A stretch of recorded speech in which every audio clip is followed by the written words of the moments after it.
Can you feel the heat? I don't care if you don't like me. Fight me. Hi, I'm Sasuke0, mostly known for such videos as We Hate the State of the Abridged Community and Abridging is Dead.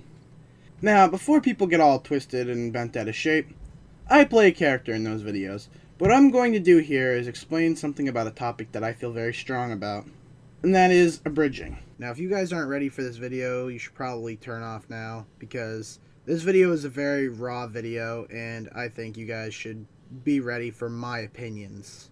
My opinions are very raw, and a lot of people don't like my opinions, so yeah.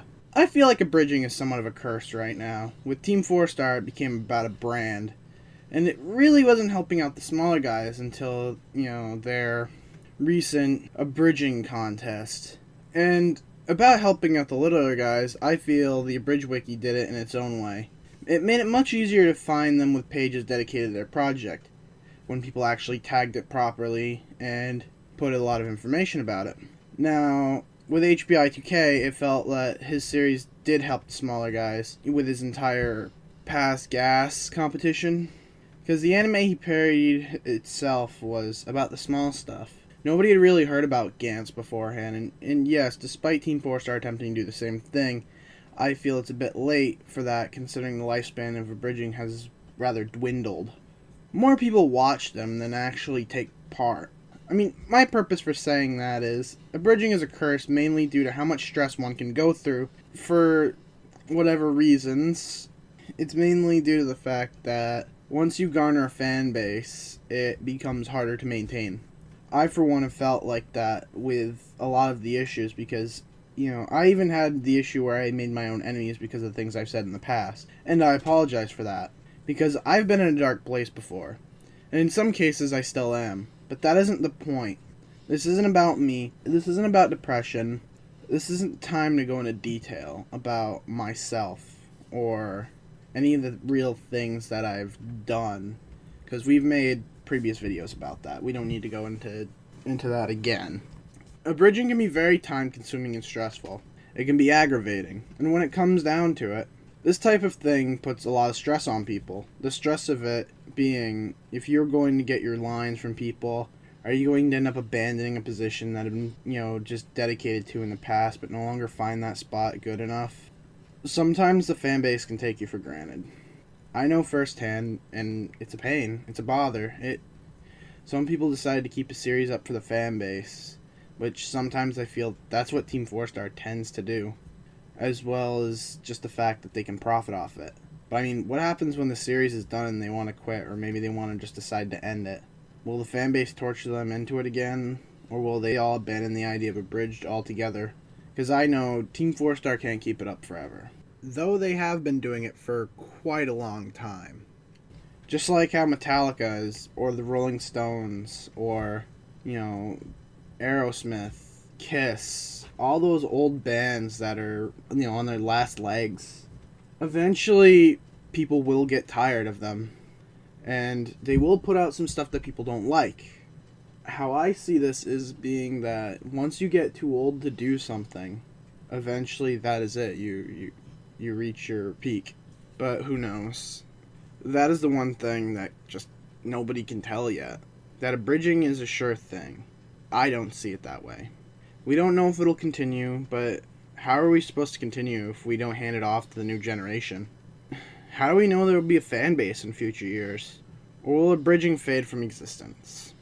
I mean, I don't know, but that's why it's up to the new generation to step forward and continue on with the legacy. Yeah, anyone can make a parody or an abridged episode, but it takes a lot of effort to continue on with the series. And since every person has to be a critic or a bully, most series don't continue because of backlash. Or hell, even go as far to compare a series to a much more developed series with well-known internet names and a big budget. Or for the fact that there are big budget voice actors in the abridged community. Yes, there are actual voice actors in the abridged series now, if you look at the cast hard enough. But with the current state of abridging, there's even a person who goes out of his or her way to archive some of the old abridged series. Which is personally something I did a lot of in the past, though until now it remained to be hidden. It's just a nice thing overall. Some of the series I've archived was simply the SEA team's Full Metal Alchemist Brotherhood Abridged, which had a couple episodes when Brotherhood was big. Kaiser Neko's Lupin the Third Abridged. Yeah, I know, surprise, right? No watermarks at all. And obviously, I archived my own material. There's a lot of stuff I could say. Now, this brings me to another subject: fair use. Now, I understand that a company like Team 4-Star needs their fan base to get their projects out there. And yes, I am going to consider Team 4-Star a company because that is what they are now. But branching away from the original material isn't always the best way to do it. Like, they want to get their projects out there, and just branching away from the source material is not always the best thing to do. You start out as abridgers, maybe you should just stick to abridging because that's what everybody really knows you for and really loves you for.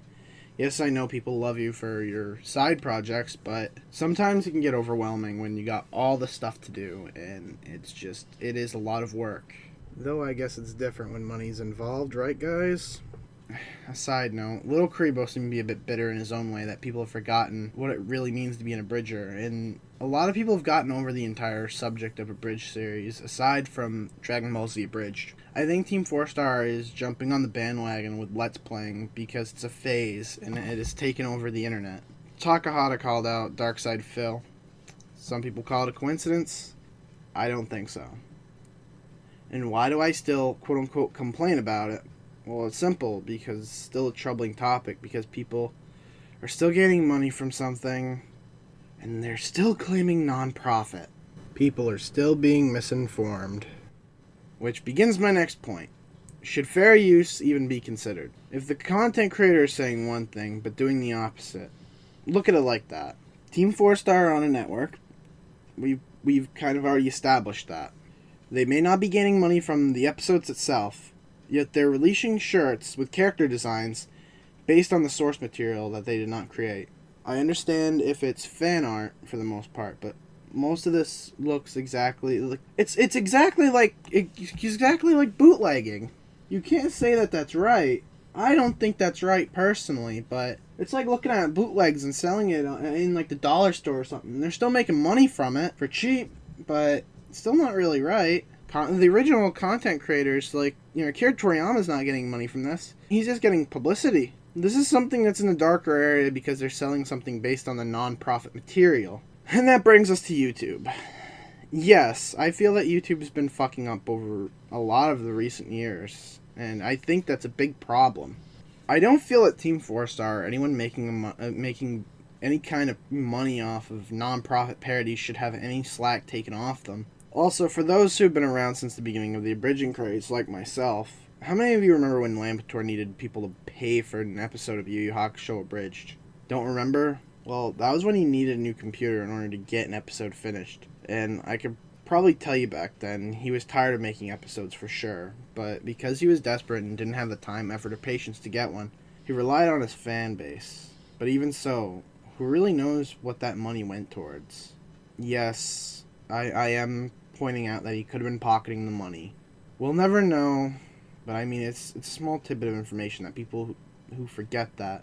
Abridging was never meant to be a job for anyone. Now that these people are on a network, it makes it even more biased. And hell, it makes it even more biased now that there's Patreon support. You're funding episodes for people for something that's claimed to be, non-profit. You're still technically paying for it. It's just that it's a nice way to put a tag on something with no dollar sign, really. And it's just kind of bothersome. You can basically say that Patreon is paying for your voice actors to be in these Precious Abridged series. All of those more well-known people, that's probably where your Patreon money is going. To help, quote-unquote, fund the series, so to speak. So many other people get their content taken down and their channel suspended over something like this. Yet, because Team 4-Star is bigger, they get their channel back. If you didn't hear, earlier in 2016, Team 4-Star got their channel taken down, and it was very ugly. This is really like one of the second big time it got taken down. I cry hypocrisy. It's hypocritical and biased to everyone, and a lot of content creators work hard if not harder than groups like Team 4-Star. Yet, they suffer the wrath of YouTube, and now with them reaching now reached 2 million subscribers by the time this video comes out. I think YouTube sees them as a threat because of the fact that they claim to be somewhat non-profit. Not really being... Like, back in the day, 2 million subscribers would have been a big deal. I remember when people like Shane Dawson and Fred hit 1 million and they were the biggest shit on YouTube. And a lot of people, you know, that was when YouTube was at its peak, back in the day. Now we got PewDiePie with, God knows, I'm not going to look at how many subscribers he's got. Way more over 2 million, that's for damn sure. Enough not to dent him, but, you know, it's the fact that a lot of people see them, you know, guys like Team 4 Stars, non-profit, and somehow have people to follow them without as much of a budget as some of the most top promoted on the site. I mean, previously, I asked, how can we expect there to be a future of Abridging? Well, if YouTube's copyright system isn't sorted out, and if their new guidelines are just fucking god-awful, we might lose the future of Abridging. There's no real alternative. At one point, there was Blip. I mean, as of recent, now we have vidme.com, but that's not saying much. Yeah, here we are again. People probably are going to argue and defend Team 4 Star, while my video is going to get either ignored or subjected to dislikes. And tons of flags. All people are going to see this for is a rant. Yeah, here's something I want to point out. All you people do is support YouTube's terms of service until it does something that you aren't a fan of, until you find it inconvenient. Hence, you're all biased for it. You, the fans, are just as biased as Team 4 Star for making profit off a non-profit fan-based parody that you are all so fond of. And YouTube. YouTube for its terribly flawed system, its terms of service and copyright system, and it's terrible. I'm sick of seeing people blindly defending both parties as though they can do no wrong.